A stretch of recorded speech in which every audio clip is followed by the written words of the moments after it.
10절까지 말씀입니다. 이사야 60장 1절에서 3절 말씀을 우리 한 목소리로 하나가 된다는 것 중에 하나는 한 목소리를 잘 맞추는 것도 포함됩니다. 같이 1절부터 3절 같이 읽겠습니다. 일어나라 빛을 발하라 이는 내 빛이 이르렀고 여호와의 영광이 내 위에 임하였음이니라. 보라 어둠이 땅을 덮을 것이며 캄캄함이 만민을 가리려니와 오직 여호와께서 내 위에 임하실 것이며 그의 영광이 내 위에 나타나리니 나라들은 내 빛으로 왕들은 비치는 내 광명으로 나오리라. 아멘. 우리 한번 인사하고 말씀을 받겠습니다. 옆에 한번 이렇게 인사하겠습니다. 주의 말씀을 사랑합니다. 이렇게 인사하겠습니다. 여러분, 우리가 믿음 생활하면서 여러분 교회를 잘 알아야 됩니다. 하나님께서 이 땅에 교회를 왜 세워주셨고 왜 우리를 교회라는 공동체로 만들어 주셨는지 오늘 찬양대의 찬양의 가사가 그걸 다 말을 해주고 있네요. 어울리는 그런 가사인데, 여러분 이제 외국에 있는 사람들이 한국에 예전에 김포공항이나 인천공항에 내려서 서울을 둘러보다가 깜짝 놀라는 것 중에 하나는 뭔가 하면 한국에 십자가가 너무 많다는 것입니다. 이야, 어떻게 이렇게 많느냐. 제가 눈으로 본 것도 지금 심지어는 심하게 한 종교 부지에 앞뒤에 교회가 있는 교회도, 제 친구 목사님 목회하는 교회가 앞에 교회고 뒤에 또 교회가 있었습니다. 한 빌딩에 교회가 몇 개씩 있는 것도 있습니다. 꼭 그렇게 해야 되나 이런 생각이 듭니다. 지상에 교회가 많은 것은 당연히 자랑스럽고 영광스러워야 되지만은 그거는 또 하나의 부담입니다. 왜냐하면은 교회가 자기의 존재 목적을 제대로 이루지 못한다면 오히려 그거는 수치의 증거가 될 수 있고 세상 사람들이 보면서 혀를 끌끌 찰 수도 있기 때문에 그렇습니다. 그러니까 이 땅에 세워진 지상의 하나님의 공동체는 이 땅에서 주님이 목적하신, 이 땅에 세워주신 개인과 공동체가 하나님의 거룩한 뜻을 잘 받아서 이 땅에서 살아갈 때, 그 빛을 발휘할 때 하나님의 기쁨이 되고 영광이 되는 것입니다. 지상에 교회가 많습니다. 우리나라에도 헤아릴 수 없는 많은 지역 교회들이 있고요, 전 세계로 보면은 많은 교회가 있습니다. 규모로 보면은 아주 작은 10명 이하의 교회, 그 다음에 우리 교회들은 중간 정도의 교회. 근데 우리 교회가 통계로 보면은요, 이 정도 인원이면은 상위 한 10% 20%에 들어간다는 사실을 아세요? 근데 그거는 우리가 큰 교회 워낙 이런 것들이 비중을 크니까 모르는데, 근데 대형 교회도 있습니다. 또 교회의 역사도 우리 같이 70년을 맞이한 교회도 있고 100년이 넘어가는 교회도 있고 아주 짧은 개척 초기에 있는 교회도 있습니다. 교회가 처음에 열심을 내는 교회도 있고 중간 단계의 교회도 있고 역사가 다르고 그 안에 모여 있는 성도들의 모습들이 다르고 모든 상황이 다르기 때문에 건강도도 다르고 구성원도 다르고 활력도도 다른 것입니다. 지상의 교회는 그래서 이제 하나님께서 원하시는 이상적인 영광과 현실의 교회 모습에는 항상 격차가 생길 수밖에 없고, 그 격차가 얼마나 크냐, 얼마나 격차를 좁혀가느냐, 이것이 지상교회의 중요한 사명입니다. 오늘 우리가 읽은 이 말씀은 시온의 영광을 말하고 있습니다. 시온이 영광을 회복할 것이다. 시온의 영광. 근데 시온의 영광은 좀 우리가 쉽게 이해하는 언어로 말하면 뭔가 하면 교회의 영광입니다. 시온의 영광을 교회의 영광으로 같이 이렇게 등치를 시켜놨고, 오늘 우리가 이 본문을 통해서 하나님께서 교회의 영광을 어떻게 주시는가, 교회는 어떻게 영광스러운 존재로 나가게 되는가라고 하는 것들을 우리에게 살펴보기를 원합니다. 하나님이 이 땅에 시온에게 영광을 베풀어 주시면은 그 교회는 세상에 어두운 세상의 빛을 드러내는 것입니다. 그래서 오늘 1절에 보니까 일어나라 빛을 발하라. 왜? 하나님의 영광이 너희 위에 임했기 때문에 주님의 영광의 빛을 세상 가운데 드러내라고 하는 것입니다. 교회가 지상의 교회는 그냥 우리끼리 잘 먹고 잘 살기 위해서 우리가 모이기 위해서 목회자를 수발들기 위해서 누군가를 유익하기 위해서 존재하지 않습니다. 교회의 존재는 하나님의 영광을 위해서 존재하는 것이고 목회자든 직분자든 어떤 사람이든지 하나님의 영광을 위해서 각자의 은사와 책무를 맡아서 또 사명을 깨달아서 주님의 빛된 사명을 감당해 가는 것입니다. 그런데 그래서 우리 도원교회도 70주년이 되는데 올해를 기점으로 하나님 앞에서 일어나서 빛을 발하는 여호와의 영광과 진리와 생명의 빛을 더 우리 주변에 펼쳐나가는 그런 교회로 일어나기를 주님의 이름으로 축원합니다. 그 은혜가 우리에게 나타나기를 소망하는데요. 그런데 여러분, 우리가 일어나라 빛을 발하라 라고 하는 말씀이 주어졌는데 현실은 어떻습니까?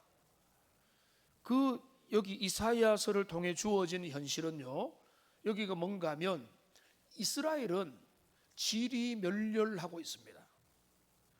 포로로 잡혀가서 바벨론에서 주권을 잃어서 고생하고 있습니다.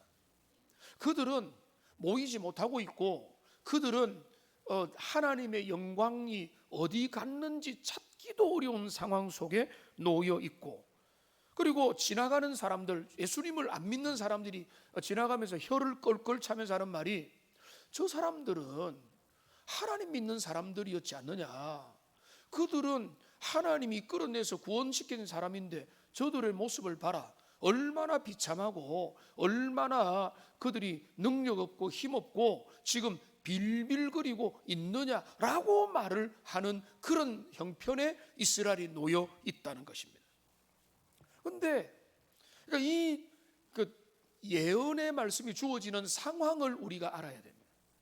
근데 그 상황 속에서 우리는 놀라운 말씀을 듣습니다. 느닷없이 주님은 선지자를 통해서 예언하십니다. 예언을 주십니다. 일어나라 빛을 발하라. 내 영광의 빛을 너희에게 줄 거고 회복의 때가 돌아오게 될 거라고 주님이 말씀하는 거예요.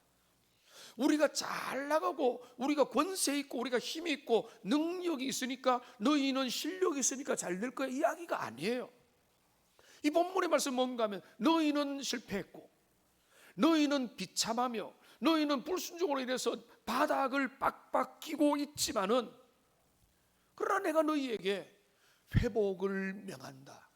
내가 너희에게 회복시키면 너희는 살아난다. 이것을 믿으시기 바랍니다. 하나님이 회복을 명하시면 우리는 살아나는 거예요. 우리가 아무리 애를 써도 안 되는 것을 주님은 그 일을 가능하게 만들어 주시는 거예요. 근데 저는 이게 너무나 소망이 있어요. 왜냐하면 하나님의 약속의 말씀이기 때문에 그렇습니다. 여러분, 우리는 격려를 하죠. 정말로 잘못된 자녀 보고도 부모가 너 못되라 망해라 합니까? 아니야, 너 잘 될 거야. 위로를 하죠. 격려를 하죠. 우리는 다른 사람에게 너 이겨낼 거야, 용기를 내라 라고 하죠. 가까운 사람에게 다 위로하죠. 그런데 이거는 그게 아니에요. 하나님의 말씀입니다. 하나님께서 일어나라 빛을 발하라, 내 영광을 너에게 비춰줄게. 하나님이 당신의 은혜를, 당신의 임재를 나타나면 우리는, 여러분, 우리는 뭡니까? 자체 발광체가 아니거든요. 우리는 언제 생생해집니까? 하나님의 은혜의 영광의 빛이 내게 임하면 생생해져요.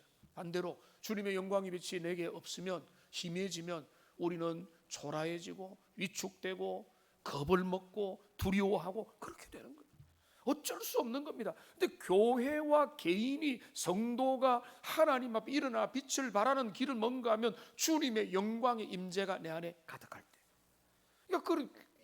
그런데 그 소망이 없었던 같은 빌빌기며 주권도 잃어버리고 나라 이런 서름 가운데서 성전도 지금 회파되고 모든 것들이 무너진 사회 가운데서 하나님은 위대한 말씀을 주시는 거예요.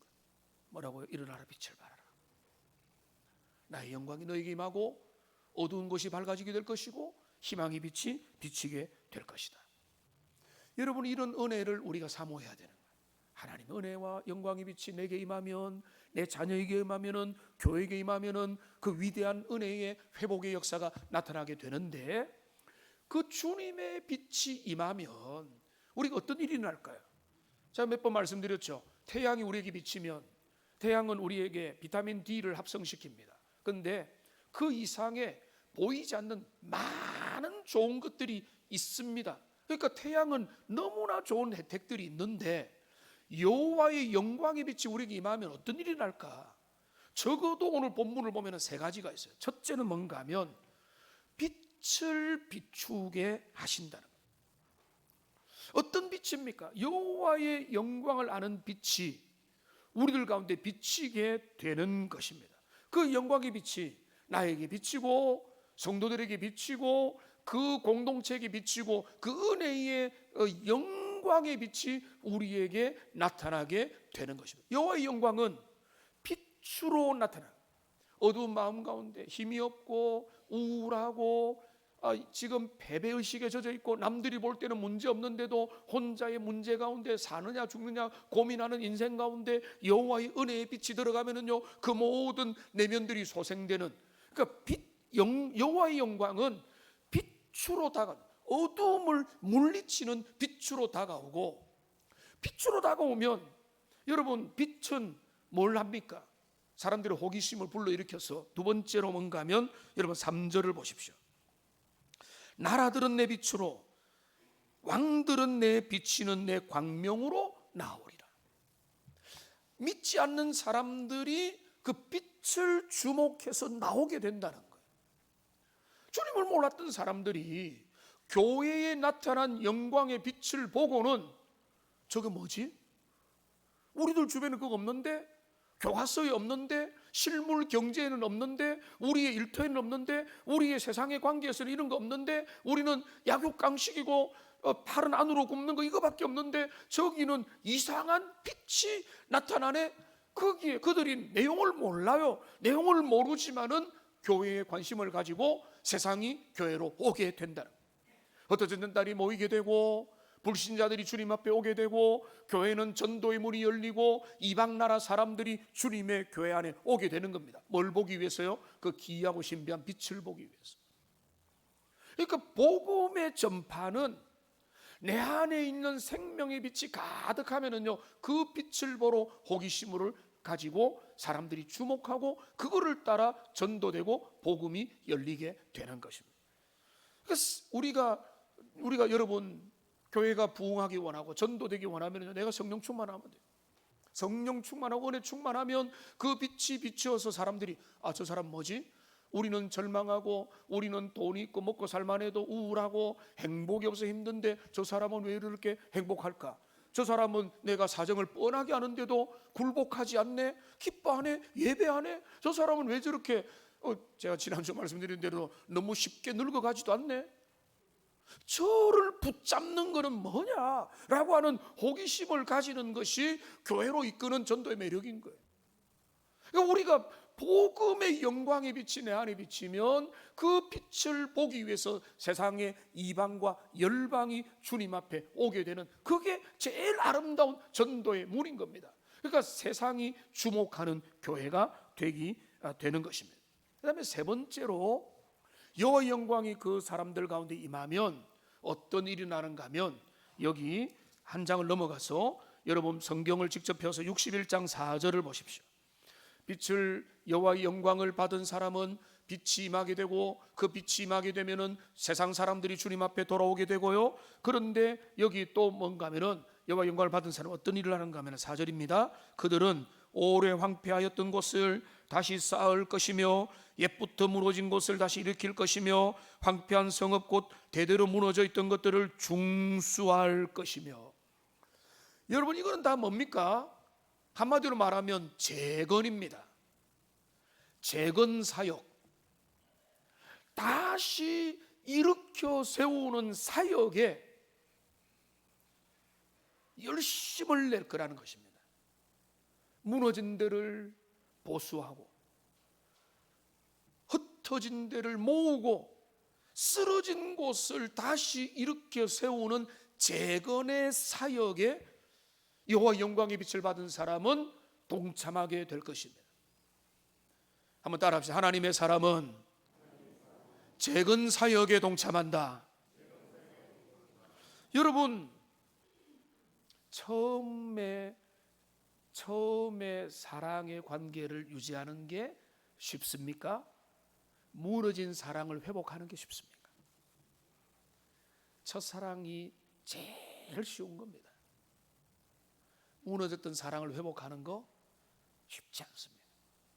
끊어졌던 관계를 회복하는 거 쉽지 않습니다. 허물어졌던 공동체를 세우는 거 쉽지 않습니다. 2배, 5배, 10배 어려운 거예요. 깨어진 신의를 고치는 거 어려워요. 원래부터 믿었고 실망하기 전까지는 문제가 없지만은, 그런데 그 흩어지고 무너졌던 마음들을 다시 재건하는 일은 2배, 10배 어려운데, 뭐라고요? 여호와 영광의 빛을 받은 사람은 부흥과 좋은 일들만 하게 되는 게 아니에요. 여기 포로 귀에서 있던 사람들이 주신 말씀 뭔가 하면 재건 사역을 하게 될 거예요. 재생의 일들을 하게 될 거라는 거예요. 관계를 새롭게 하고 새롭게 모여들고 새롭게 잘해보자고 하고, 어제 이남선교에 모여가지고 진짜 여러분도 본받으세요. 교육자들 가족들도 초청해가지고 교회에서 함께 하면서 아주 행복한 시간을 가지게 됐습니다. 그런데 제가 뭐 기뻐서 같이 사진도 찍고 했지만은 여러분, 모이기를 기뻐하는 거죠. 모여봤자 별거 없다가 아니라 우리는 이제 모이자, 함께 예배하자, 함께 소그룹을 모이자, 말씀을 배우자, 어떤 교회의 중요한 일들을 위해서 우리가 뭔가를 새롭게 해보자라고 하는, 그게 바로 재건이잖아요. 원래부터 모이기 좋고 원래부터 편하면 누가 못해요. 그런데 내가 지금은 무너졌고 지금은 이 부분에서 상처났고 이 부분에서는 우리가 한계가 있지만, 그러나 그 길을 다시 한 번 더 회복하고 내가 그 자리에 가서 우리의 모임이 잘 되도록 하고 있어주고 참여해주고 거기에 힘을 보태주고 하는, 이게 바로 재건의 사역인데, 저는 여러분 솔직히 우리 도원교회가 뭐 위대한 일을 많이 하는 거 중요하죠. 그런데 위대한 일의 출발점 뭔가 하면 우리들 가운데서 모든 좋은 것들이 재건되는 은혜들이 주어지기를 주님의 이름으로 축원합니다. 그게 은혜의 시작이에요. 그리고 저는 요즘에 제가 유심히 보는 게 뭐겠어요? 목사님 이것 떼주고 저것 떼주세요. 그 일리가 있죠. 근데 목회자가 다 하면은요, 여러분들 뭐 다 할 게 없어요.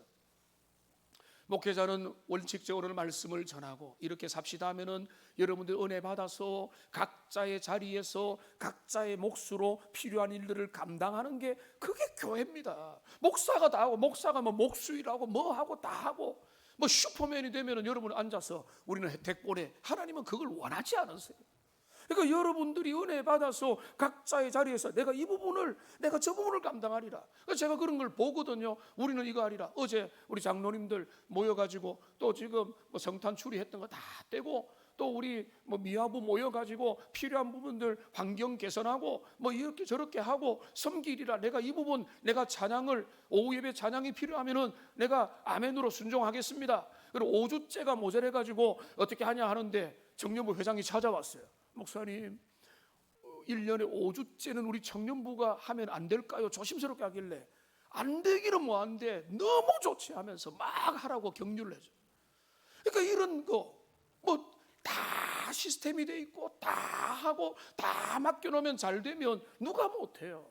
근데 그런 게 아니에요. 하나님 앞에서 필요한 일들을 찾아서라도 내 몫을 감당하고 작은 부분이라도 내가 이것을 감당하겠다라고 할 때 하나님의 나라 역사는 새롭게 재건이 되는 겁니다. 그 재건의 사역에 우리가 각자의 몫만큼 주님 앞에 감당하는 여호와 영광이 내게 임하면은 우리는 크고 위대한 일 아니라 할지라도 내게 준 작은 사역을 감당하면서 무너진 데를 보수하고 허물어진 데를 불러일으키는 그런 재건 사역에 동참하는 하나님의 사람들이 되시기를 주님의 이름으로 축원합니다. 저는 그 생각을 자주 합니다. 여러분은 영광의 시대를 경험했던 분들도 많이 있죠. 교회 부흥기와 영광의 시대. 저는 경험했을까요? 못했을까요? 저도 많이 경험했습니다. 찬란한 시절도 경험했습니다. 그런데 우리는요, 여러분, 우리는 어떤 시대를 살아갈 건지를 우리가 결정할 수가 없어요. 어떤 사람은 초창기를 살아가고, 어떤 사람은 부흥기를 살아가고, 어떤 사람들은 이후의 회복기를 살아가고, 이렇게 다 다른 것입니다. 그런데 주님이 우리에게 원하는 것은 어떤 시대를 살든지 그거는 우리 뜻대로 결정되는 것이 아니라, 그러나 우리가 할 수 있는 건 뭔가 하면 모든 시대의 모든 주님의 사람은 그 자체에서 순종하고 자신의 몫을 감당해야 되는 거예요. 여러분, 사람들이, 젊은이들 특별히 오늘날 사람들이 아주 나쁜 말로는 교회 쇼핑을 하는 시대라고 말을 합니다. 저는 그거 엄청 위험하다고 봅니다. 큰 교회, 좋은 교회, 프로그램이 잘 돼 있는 교회, 시설 좋은 교회, 여러분 그런 데 가는 거 나쁜 거 아닙니다. 그런데 가면은 유익들도 많이 있을 겁니다. 그런데 제가 부산에서도 수천 명 모이는 교회에 오랫동안 부교육자로 있었지만은 제가 그때도 계속 당부했던 것은 뭔가 하면, 거기에 있다고 당신의 믿음이 저절로 좋아지는 건 아니다. 교회의 영광과 개인의 영광이 함께 가지 아니하면은 그거는 오히려 윗선이고 속이는 거다. 그러니까 제일 위험한 건 뭔가 하면, 그러니까 교회가 크기 때문에 큰 교회로 옮긴다, 이거는 위험한 거예요. 내가 있는 교회가 크면 그건 영광이에요. 그런데 이 교회는 더 좋으니까 또 옮긴다, 저 교회는 더 옮긴다, 이렇게 교회를 옮겨 다니면서 수평 이동하는 거는요, 내 신앙은 이동하는 만큼 까먹어요. 이동이 안 된다는 말은 아닙니다. 여러 가지 어려움들 때문에 곤란한 문제로 이동을 했다면 거기서부터는 고난을 견뎌야 돼요. 하나님께서 개척기라면 개척의 고난을 감당하고, 부흥기라면 부흥의 은혜를 함께 누리면서 감사하면서, 저도 그런 거 기억나거든요. 새벽별 보면서 교회로 가고 밤에 별을 보면서 집으로 왔던 날들이 너무 많이 있습니다. 부흥기였습니다. 은혜식이었습니다. 피곤하지 않았어요. 그러니까 하나님의 은혜가 그렇게 주는 거예요. 그런데 어떤 거 있습니다. 교회가 그 시기를 지나가고, 교회마다 다르겠지만은 피곤하고 연약하고 힘든 시간들, 여러 가지 어려움과 갈등 가운데서 우리의 연약함과 한계를 겪었던 시간들, 우리 70년 가운데 있을 수 있다. 그 시기를 우리가 살아간다면, 그 시기 속에도 주님이 원하는 것은 너에게 주어진 그 여호와의 영광의 빛을 받아서 재건의 사역을 감당하라는 것입니다.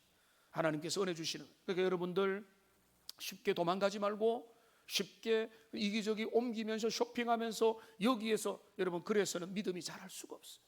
한계를 견디고 어떤 고난과 그 어떤 수준 가운데서 주님의 은혜를 받아서 그 고비를 건너뛸 때 믿음이 성장하게 되는 것입니다. 저는요, 이상하게 제 전문 영역과 전혀 관계없는데, 저는 최근 몇 년 사이에 우리 교회의 어떤 그 재개발 문제와도 연결되겠지만은 저의 소신으로도 도시 재생 사업에 관심이 있습니다.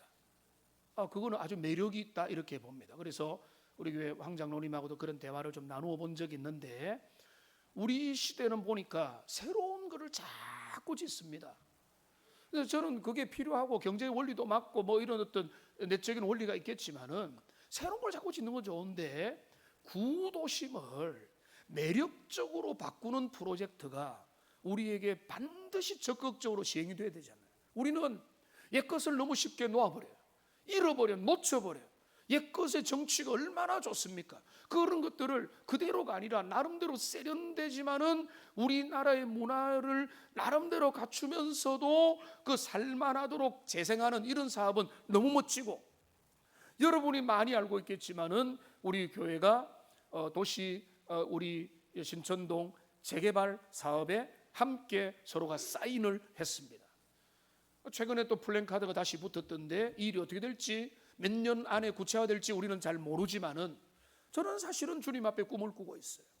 그 꿈이 뭔가 하면 우리의 선택과 관계없이 하나님이 우리에게 베푸실 은혜가 있다. 제가 많은 분들 신방해 보면서 여러분, 많은 분들이 도시 재개발의 혜택을 얼마나 많이 받았습니다. 그 가운데서 하나님 앞에서 은혜를 받아서 또 주님 앞에서 영광을 돌리고 살고 있는데, 우리 교회는요, 우리가 잘 준비를 하고 마음을 모으고 주님 앞에서 실력을 준비해야 되는 것은 하나님께서 그런 은혜를 주실 때 담아낼 만한 그릇을 준비해야 되는 거예요. 우리는 준비 하나도 안 됐는데 뭔가 건물만 새롭게 해서 될 게 아닙니다. 그러니까 우리가 지금부터 주님 앞에 준비할 거는 오늘 찬양대가 찬양인 것처럼 하나가 되고 하나님의 회복을 꿈꾸며 주님의 회복의 메시지를 마음에 새기면서, 하나님, 우리는 우리의 때를 순종하며 나아가지만은 하나님께서 우리에게 일어나라 빛을 발하라고 할 그 주님의 영광의 때가 주어질 때에 우리가 일어나서 순종하여 빛을 발휘할 수 있도록 지금부터 더 준비하고 서로를 격려하고 사랑하고 위하며 하나님 앞에서 모든 우리의 내부를 정비해야 돼요. 그래서 그런 은혜를 가지고 잘 정비해서 주님이 주시는 은혜를 따라서 하나님이 일으키실 새로운 일들이 있다면 거기에 우리가 온전히 드러내는 하나님의 사람들이 되시기를 주님의 이름으로 축원합니다. 여러분, 교회는 사명을 따라서 이 땅을 살아갑니다. 여러분, 주보를 예배 시간에 보면 제가 설교가 잘 안 됩니다. 그러나 오늘은 주보를 좀 펴내 보십시오. 이 주보를 보면 예배 순서가 있고 소식이 있고, 어떤 분들은 찬양을 하는데도 열심히 주보 묵상을 하는 분들도 간혹 있습니다만 그렇게 하는 것은 바람직하지 않겠죠, 그죠? 그런데 주보 7면을 보십시오. 7페이지에 보면 7페이지 맨 아래쪽에는 여러분들이 눈여겨보실지 모르겠지만은 우리 교회에 비전 선언문이 있습니다. 비전 선언문, 영어로 비전 스테이트먼트입니다. 비전 진술입니다. 이 비전 진술은 제가 부임하면서 목회자들과 함께 교회의 비전이 무엇일까를 오랫동안 고민하면서 한 문장 속에 지상교회, 동원교회 존재 목적이 담겨져야 되니까 여러 차례 고민하면서 만들어낸 그런 비전 진술입니다. 이 내용을 우리는 고민을 했지만은 여러분들과 공유하지 않는다면 의미가 없기 때문에 여기 실어놨는데, 화면을 보시고 글자가 작으니까 우리 천천히 같이 한번 비전 진술을 같이 한번 읽어보겠습니다. 대구 동원교회는 사람들을 그리스도께 인도하여 교회 가족이 되게 하고 진리의 말씀을 가르쳐 하나님을 예배하고 성도를 사랑하며 세상을 향해 전도와 봉사를 하도록 훈련시켜 하나님께 영광을 돌리는 성도로 세우기 위해 존재한다. 대구 동원교회는 왜 존재하느냐? 그리스도께 인도함을 받아서 주님의 사람이 되고 하나님의 공동체 가족이 되어서 훈련되고 무장되어서 세상의 빛과 소금의 존재가 되도록 하는데 교회의 이유가 있다는 것입니다. 여기에 다 담겨 있는데, 근데 이거를 우리는 핵심 가치를 좀 더 선명하기 위해서 주보 1면의 오른쪽 상단을 보십시오. 여기 보면 그 내용과 똑같은데 이거를 좀 더 명확하게 진술하고 있습니다. 우리 교회 5대 가치가 뭐냐? 우리 교회 5대 가치는 예배하는 교회, 훈련하는 교회, 다음 세대를 책임지는 교회, 지상 사명을 감당하는 교회, 이웃을 섬기는 교회, 이렇게 되는 것입니다. 자, 그런데 여러분, 이런 마음이 들죠. 우리 교회는 이 이상과 얼만큼 가까우냐, 얼마나 거리가 뭐냐. 우리가 부정적으로 보면은 한없이 부족하고요, 긍정으로 보자면 이 이상을 향해서 따라가고 있습니다. 여러분, 그렇습니다. 지상의 교회는요, 그 격차가 다 다를 수밖에 없습니다. 개인을 생각해 봅시다. 하나님의 영광스러운 존재가 되도록 다 부름을 받았지만은 각 개인의 격차가 다 다르고, 여러분 그 평균이 교회의 평균 점수입니다. 저는 그렇게 봅니다. 단순하게 교회 실력과 교회 건강도의 평균은 뭔가, 우리 교회의 모든 하나님 앞에 개개인의 그 점수의 전체 총합의 평균을 내면은 교회 건강도가 나오게 되는 것입니다. 근데 원래 이거는요 100점은 없어요. 그리고 지상에 완전한 교회도 없습니다. 우리는 단지 주님이 원하는 이상적인 교회를 향해서 한 걸음씩 한 걸음씩 나아가되 같은 마음을 가지고, 아 이렇구나, 새가족들도 이렇구나, 우리 오래된 분들도 원래 그렇지라고 하는 그 마음의 일치를 가지고 나아갈 뿐인 것입니다. 근데 우리의 한계의 핵심은 뭔가 하면요, 교회는, 이걸 한번 따라하는 게 좋겠습니다. 한번 따라합시다. 교회는 자체 발광체가 아닙니다. 여러분 교회는 스스로 빛을 못 내요. 교회는 자기 능력과 자기 실력과 자기 학력과 교양으로 빛을 드러낼 수가 없습니다. 그 빛은 가짜 빛이고 사람들이 왔다가 실망합니다. 교회의 빛은 달빛과 같습니다. 달이 어떻게 빛을 비추죠? 태양빛에 반사되어서 달이 빛을 비추는 겁니다. 교회의 영광은, 오늘 본문의 내용을 다시 보십시오. 교회는 일어나라 빛을 발하라, 이는 내 빛이 이르렀고 여호와의 영광이 내 위에 임하였습니다. 주님의 영광이 임하여서 우리에게 비치는 빛은 내 빛이 아니라 여호와의 영광을 아는 빛, 하나님의 빛, 참빛, 그리스도의 빛, 생명의 빛, 은혜의 빛이 우리들 가운데 임할 때에 그 빛이 비치게 되는 거예요. 내가 열심히 때 빼고 광내고, 그래서 사우나 가가지고 열심히 화장하고 피부 관리하고 몸매 관리해가지고 매력적인 사람이 되면 빛이 납니까? 그거는 교회의 영광의 빛이 아니고 주님이 드러나는 빛이 아닌 것입니다. 요한복음 1장 12절 보십시오. 요한복음 8장 12절 우리 같이 한번 읽어보겠습니다. 예수께서 또 말씀하여 이르시되 나는 세상의 빛이니 나를 따르는 자는 어둠에 다니지 아니하고 생명빛을 얻으리라. 예수님이 세상의 빛이고 그분을 따르는 자는 뭐라고요? 생명의 빛을 자체 발광하리라가 아니죠. 얻으리라는 겁니다. 내 안에 그리스도가 계시니까 그리스도의 빛이 나를 비추게 되는 겁니다. 같은 말씀입니다. 고린도후서 4장 6절을 보십시오. 여기 이렇게 말하고 있습니다. 어두운 가운데 빛이 비치라 하셨던 그 하나님께서 그리스도의 얼굴에 있는 하나님의 영광을 아는 빛을, 그 빛을 어디 비춰주셨죠? 우리 마음에 비춰주시니까 우리가 빛나게 되는 거예요. 여러분 옆에 얼굴을 한번 보십시오. 웃으면서 사납게 보지 마시고, 얼굴이 빛나고 있습니까? 아멘. 좋습니다. 빛나는 얼굴입니까? 그런데 여러분 중에 얼굴에 빛이 나는 분도 있지만은 피곤하고 연약하고 뭔가 의욕을 잃어버리고 낙심 가운데 있는 거, 여러분 불쌍하고 안 됐지만은 그 이유가 뭔지 아세요? 여호와의 영광을 아는 빛이 그 안에 부족해서 그래요. 세상에 햇빛만 못 받아도 우울증 걸려요. 그래서 주치의가 말하더라고요. 비타민 D를 많이 섭취해야 된다고. 햇빛만 안 봐도 우울증이에요. 영광의 빛을 모르면요 세상 가운데 아무리 잘나도요 우울증이에요. 그들은 스트레스 받을 수밖에 없어요. 그런데 우리는, 문제는 그들은 여호와의 영광을 아는 빛이 내 안에 임하게 되면은 그리스도의 빛이 내 영혼을 비추고 나는 빛나서 못생겨도 은혜로워지는 거예요. 여러분 그렇게 되는 게 은혜인 줄로 믿습니다. 아멘을 좀 크게 하세요. 나는 못생기지 않았는데 못생겨도 매력적으로 보이는 거예요. 키가 크든 작든 인간적인 것들을 넘어서는 게 뭔가 하면 여호와의 영광을 아는 빛인 겁니다. 그러니까 이 빛이 우리들 가운데 비추기를, 그런데 개인에게 비추는 게 아니라 교회에 비칠 때 교회는 영광의 시대로 나가게 되는 것입니다. 여러분 누군가 유명한 말을 했습니다. 그분이 했던 말은 뭔가 이겁니다. 우리는 파도를 만들어낼 수 없지만 그 파도를 탈 수 있다. 이렇게 말을 했습니다. 그걸 한번 생각해 보면 원래 이 말을 할 때는요 한 20년 전인 것 같은데 우리나라에 별로 실감이 안 되는 예화였어요. 근데 우리 시대가 달라졌어요.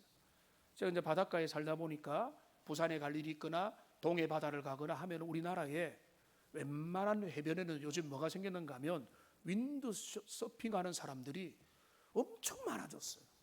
예전에는 저기 뭔가 송정 바다에 보면은 그 군부대 그 캠프 옆에 보면은 그 오래전에 그게 했는데 지금은 거기도 있고요. 저기 동해에 강릉에 몇 군데 보면은 그렇게 젊은 사람들이 윈드 서핑을 하는 사람이 있어요. 제가 설교 준비하면서 유튜브를 좀 찾아보니까 전 세계에 신기록을 세운 사람이 놀랍게도 여성입니다.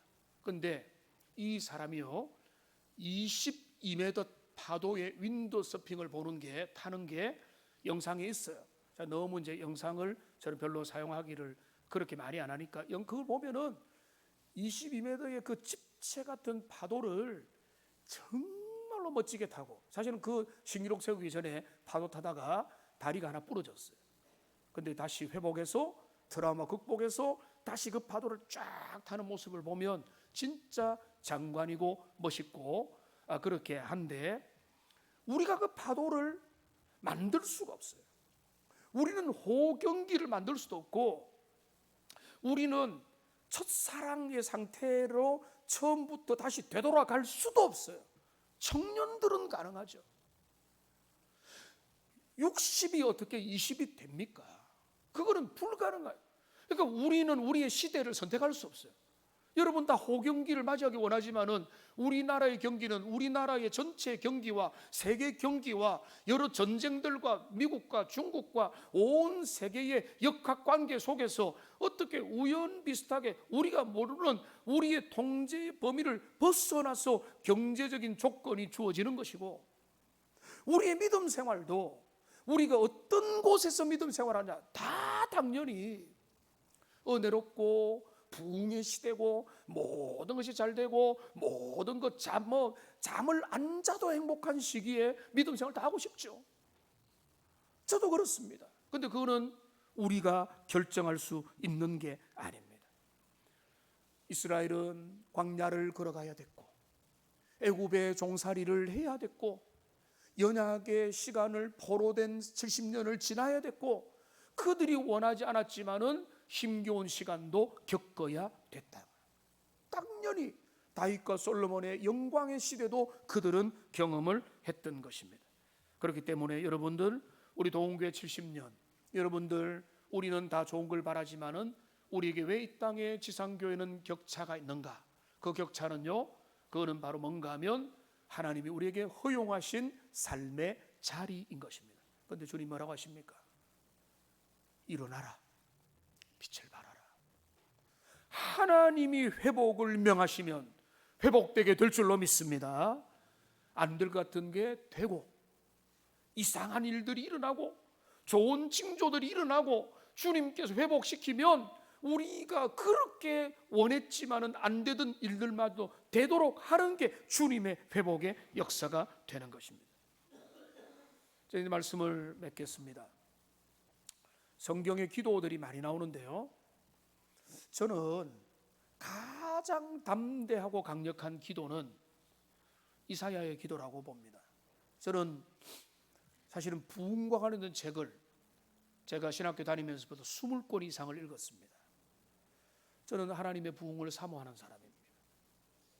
그런데 답을 알고 있습니다. 하나님 주시지 않으면 안 된다는 것을. 그런데 이사야는요, 주님의 모든 놀라운 그 예언의 소식을 듣고 난 다음에 이사야 64장 1절에서 그런 너무 놀라운 기도를 주님 앞에 드립니다. 그리고 이렇게 기도합니다. 원컨대 주는 하늘을 가르고 강림하시고, 구절을 띄워주세요. 원컨대 주님은 하늘을 가르고 강림하시고. 이게 이사야의 소원이었어요. 하나님의 임재를 기대하는 거예요. 주님, 황폐한 우리 이스라엘 공동체 가운데 지금 우리의 눈, 우리의 계산법으로는 이전과 너무 달라진, 영광이 사라진, 지금 우리는 소망이 없는, 세상 사람들이 모욕하고 혀를 끌끌 차는 그 시대 속에서 우리가 지옥을 견디며 이 길을 걸어가고 있는데, 우리 주님의 위대한 그 소망의 약속을 받은 이사야는 드디어 66장 마무리하기 전에 그는 64장에서 그가 할 수 있는 가장 담대한 기도를 주님 앞에 드리는 겁니다. 주님, 하늘을 가르고 강림하십시오. 주님의 임재가 나타나면, 주님이 교회 가운데, 동원교회 가운데, 동의 백성들 가운데 영광의 빛을 비추면 우리는 살아납니다. 이것이 우리의 소망입니다. 이것이 교회의 비전이고 이것이 주님의 꿈입니다. 이 비전과 꿈을 붙들고, 여러분, 제가 다시 말씀드립니다. 우리는 시대를 선택할 수 없습니다.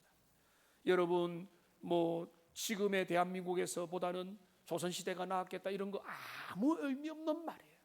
우리는 시대를 결정할 수 없고 때를 결정할 수 없습니다. 결정할 수 있는 것은 모든 시대를 믿음으로 살되 우리에게 비전과 꿈을 가집시다. 하나님, 우리에게 영광의 빛을 보내어 주시고 우리 교회의 영광이 회복되는 그 은혜를 우리는 기대합니다. 그 은혜 속에 우리가 다시 나아가게 해달라고 비전을 품고 주님 앞에 나아가는 믿음의 백성들 다 되시기를 주님의 이름으로 축원합니다.